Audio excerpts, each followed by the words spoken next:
ସେହୁ ଯେ ଶାସ୍ତ୍ର ବିଚାର ଯାଇଥିଲ କଳିଯୁଗର ମନୁଷ୍ୟ ଅତିଶୟ କୃପଣ ପାଲଟିଲେ।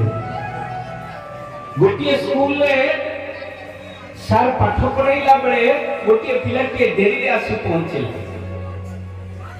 ସାର୍ ତାକୁ କହିଲେ ଆରେ ଏତେ ଡେରିରେ କାହିଁକି ଆସି ପହଞ୍ଚିଲ? ପିଲାଟି କହିଲା ସାର୍ ଜଣଙ୍କର ପଇସା ହଜି ଯାଇଥିଲା, ଭାରି ବିକଳ ହେଇ ଖୋଜୁଥିଲା, ମତେ ଭାରି ଦୟା ଲାଗିଲା, ଆଉ ସେଇଥିପାଇଁ ମୋର ଡେରି ହେଲା। ସାର୍ କହିଲେ ଯାହା ହଉ ମୋ ଆଦର୍ଶ ତୋ ଭିତରେ ଅଛି, ତୁ ତାକୁ ଖୋଜିବାରେ ସାହାଯ୍ୟ କରୁଥିଲୁ ନା? ପିଲାଟି କହିଲା ସାର୍ ମୁଁ ତାକୁ ଖୋଜିବାରେ କାହିଁକି ସାହାଯ୍ୟ କରିବି, ନା ତୋର ଡେରି କାହିଁକି ହେଲା? ସଙ୍ଗେ ସଙ୍ଗେ ପିଲାଟି କହିଲା ସାର୍ ତାର ଯୋଉ 200 ଟଙ୍କାଟା ହଜି ଯାଇଥିଲା, ମୁଁ ତାକୁ ପାଦ ତଳେ ଚପଲରେ ମାରିକି ଠିଆ ହେଇଥିଲି। ସିଏ ତ ଯାଉନାହିଁ, ଖୋଜୁଛି, ଆଉ ମୁଁ କେମିତି ଆସିବି? ଯେମିତି ସିଏ ଗଲା ମୁଁ ଉଠେଇ ପକେଟରେ ପୁରେଇ ଆସିଲି। ବୋଲ ଆରମ୍ଭ କଳିଯୁଗର ମନୁଷ୍ୟ କୃପଣ ହୋଇଯିବେ। ସେଥିପାଇଁ ବଡ଼ ସୁନ୍ଦର ଭାବରେ ମାଳିକାରେ କହିଛନ୍ତି। କଣ କହିଲେ? କହିଲେ କୃପଣ ହୋଇବେ ନର, କୃପଣ ହୋଇବେ ନର, କୃପଣ ହୋଇବେ ନର, କୃପଣ ହୋଇବେ ନର।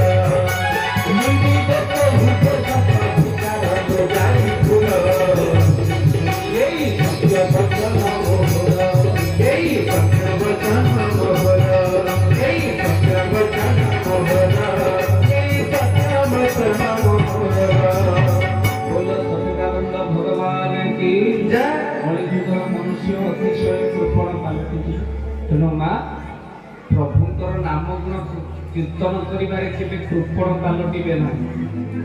ହରି କଥା ଭଗବାନଙ୍କ ଦରବାରରେ ଦାନ ଦବାକୁ କେବେ କୃପଣ ପାଲଟିବେ ନାହିଁ।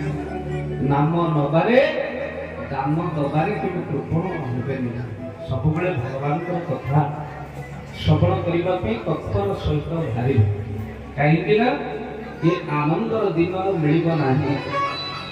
ଅତ୍ୟଧିକ ପ୍ରଭୁଙ୍କର କୃପା ଅଛି ବୋଲି ଆପଣମାନେ ସତ୍ସଙ୍ଗକୁ ଆସୁଛନ୍ତି, ଆଉ ଭଗବାନ ହିଁ ସତ୍ସଙ୍ଗରେ ହିଁ ଥାନ୍ତି। ଏ କଥା ମୁଁ କହୁନି, ଠାକୁର ଶ୍ରୀ ଶ୍ରୀକୃଷ୍ଣ ଅତି ସୁନ୍ଦର ଭାବରେ କହିଲେ। କଣ କହିଲେ? କହିଲେ ସତସଙ୍ଗ ଅଟେ ମୋର ନିବାସ, ସତ୍ସଙ୍ଗେ ନ କରେ କାଳ ପ୍ରବେଶ, ସତସଙ୍ଗ ଅଟେ ମୋର ନିବାସ, ସତ୍ସଙ୍ଗେ ନ କରେ କାଳ ପ୍ରବେଶ, ସତ୍ସଙ୍ଗ ଅଟେ ମୋର ନିବାସ, ସତ୍ସଙ୍ଗେ ନ କରେ କାଳ ପ୍ରବେଶ। बोल सच्चिदानंद भगवान की जय। बोले सत्संग अटे मोर निवास, सत्संग अटे मोर निवास। मु ही सत्संग रे थाए। आउ मान लो हरि कथा भगवान को कथा सुनिले लाभ कौन जदि पचरा जाए? मनुष्य जन्म रे लाभ जदि गोविंदे करे भाव, वृथा मनुष्य देह बही जदि गोविंदे भाव नहीं। जदि मान लो भगवान को पाखरे आमर भाव नहीं, ये देह जीवन बही वृथा।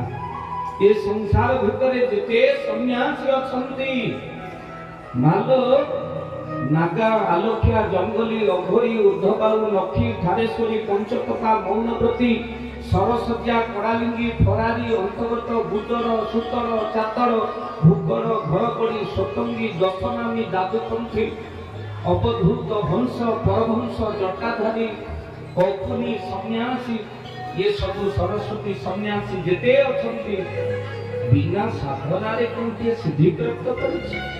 तेणु प्रभु को पाई भगवान को दरबार में बसी पाइले साधन।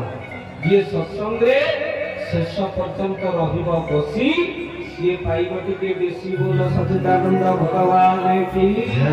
बोलिए जगन्नाथ भगवान की जय। तेणु आपण उपरे प्रभुंकर कृपा अछि बोली आपण बसिचंती। ये अधम उपरे ठाकुरंकर टिके कृपा अछि बोली ये अधम आपण को हरि कथा कहूछि। ये सब तारी कृपा होछि नहीं।